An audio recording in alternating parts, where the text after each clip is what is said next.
Now, it's fair to say it's been quite the journey already for London's newest railway line. Crossrail, or the Elizabeth line as it will be known, has already gone billions of pounds over budget and is delayed by more than 3 years. But it is coming later this year, and whisper it quietly, it might arrive sooner than expected, whisking you from Paddington to Liverpool Street in 12 minutes. Our political correspondent Simon Harris was invited along for a preview ride. This is the TfL rail service to Abbey Wood via Canary Wharf. It's an announcement very few people hear. Beneath the streets of central London, empty passenger trains glide effortlessly along tunnels dug at vast expense. This is Crossrail, soon to be the Elizabeth line. ITV News was allowed on one of the trains being put through its paces before the line opens. Also on board was the Mayor of London, his face mask matching the fabric on the seats. You can't see underneath this mask, you've got a very, very happy, smiling mayor. It's great that the Elizabeth line is now having trial operations. That means we're on track for the Elizabeth line to open in the first half of this year. Forget the cramped conditions on traditional tube lines. These trains are sleek, shiny and quiet. The stations are cavernous, almost cathedral-like. It's just so exciting to know that, not so far away from now, we are going to have people using these trains and using this station, and I know they're going to be wowed when they see this. It's absolutely phenomenal. Crossrail has had a troubled history. It's billions of pounds over budget and more than 3 years late. Bond Street station still isn't finished and won't be for some time. By declaring the line will open in the first half of 2022, Transport for London has set itself a deadline of June the 30th. But it might be earlier. Obviously, I'm pushing the team to get as early a date as we possibly can, but critically, we must ensure that the service is reliable from day one. I want the reliability of the service to match the splendour of the surroundings. I understand TfL would like to invite the Queen to open the line ahead of her Jubilee celebrations at the start of June. But before then, engineers must iron out any software bugs and carry out safety tests, including evacuation exercises involving thousands of people. Only then can Crossrail begin to fulfil its potential. Crossrail was built to take the pressure off other overcrowded tube lines, the Central line especially. But for almost 2 years, many Londoners have been working from home. So no one can be sure just how much demand there will be for this multi-billion-pound railway when it does finally open. More than 150 years ago, London pioneered underground railways. The capital is about to embark on a new era of subterranean travel. Simon Harris, ITV News, on Crossrail. It's been a day of waiting in Westminster as the expected report into allegations of rule-breaking lockdown parties in Downing Street still hasn't been released. In the House of Commons today, the Prime Minister insisted he remains the right man for the top job. But what's the mood of the rest of the capital? Our political correspondent, Simon Harris, has been finding out. The capital's post-COVID rush hour is coming back to life. Commuters headed for work across London Bridge. And some were wondering if Boris Johnson would still be in his job by the time they went home. I'm quite happy to say I'm a Conservative voter. And if the Conservatives want to win the next election, he has to go because they have to get things right.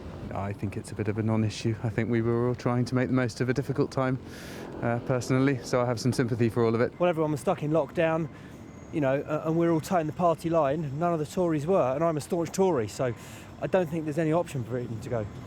As the Prime Minister made the short journey from Downing Street to Parliament, there was still no word on when the Sue Gray report would surface. We were all withholding full judgment until we read the report when it's published, and most of my colleagues are waiting for the report, and we will read it and we will make a judgment call based on the findings. In the Commons, the atmosphere was tense, but in the end, Boris Johnson versus Sir Keir Starmer amounted to this. Will he now resign? No, Mr. Speaker. The Prime Minister's immediate fate is in the hands of Tory MPs. In normal times, he relies on the support of voters in Uxbridge and South Ruislip, his West London constituency. In Churchill's Chippy, they were watching as Labour MPs battered the beleaguered PM. Just thought I'd like him to survive because I think he's good for the country. He tends to make promises, and yeah, some of them aren't that easy to live up to, but he does his best and tries to get things done. Adam is a local tattoo artist. He certainly won't be adding "I love Boris" to any part of his body. I think he should resign, honestly. He's gotten away with too much in such a horrendous amount of occurrences over the last 2 years. But tonight, after a day of high expectation, we are none the wiser about the fine details of any Downing Street parties.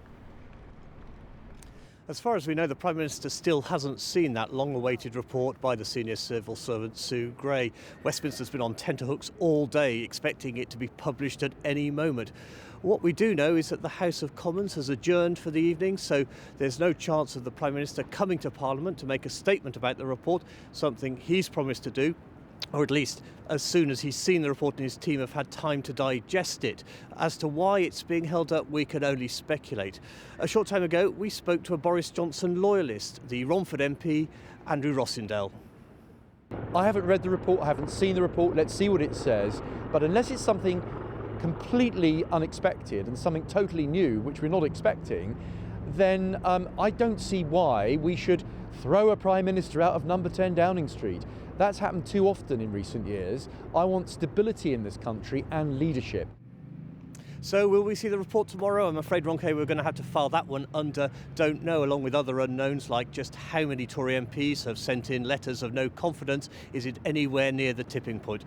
I'm afraid tomorrow looks very much like it's going to be like today, but possibly with a different ending. Another busy day for you, Simon. Thank you very much. Face masks will remain mandatory on public transport in London as the restrictions are lifted across the rest of the capital. From today, the government says we are back to Plan A after a successful booster vaccination programme. But are people ready to take off their masks quite yet? Our political correspondent Simon Harris has been finding out.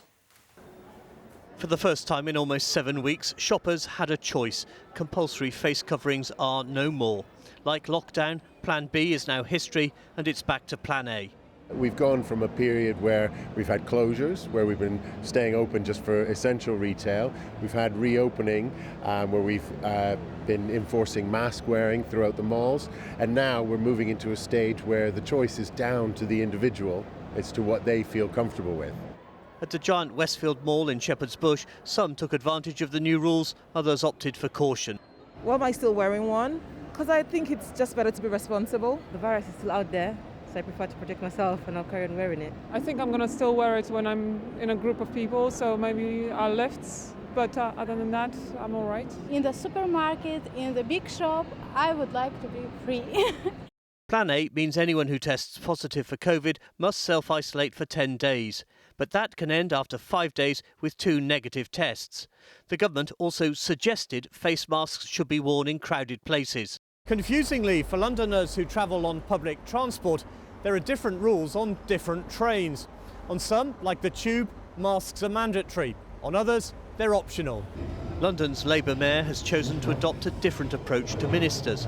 On the Underground, Overground and London buses, masks must be worn unless passengers have a valid exemption. It's known as a condition of carriage. We want people to feel relaxed and safe on our services, and we know that part of that is wearing a face covering. That does give people reassurance. So our staff will be reminding customers to wear face coverings, and anyone who doesn't can be refused entry to our services or asked to leave. On mainline trains, it's no longer an offence to travel without a mask. Instead, the train companies are asking passengers to wear coverings as a courtesy to others. Simon Harris, ITV News.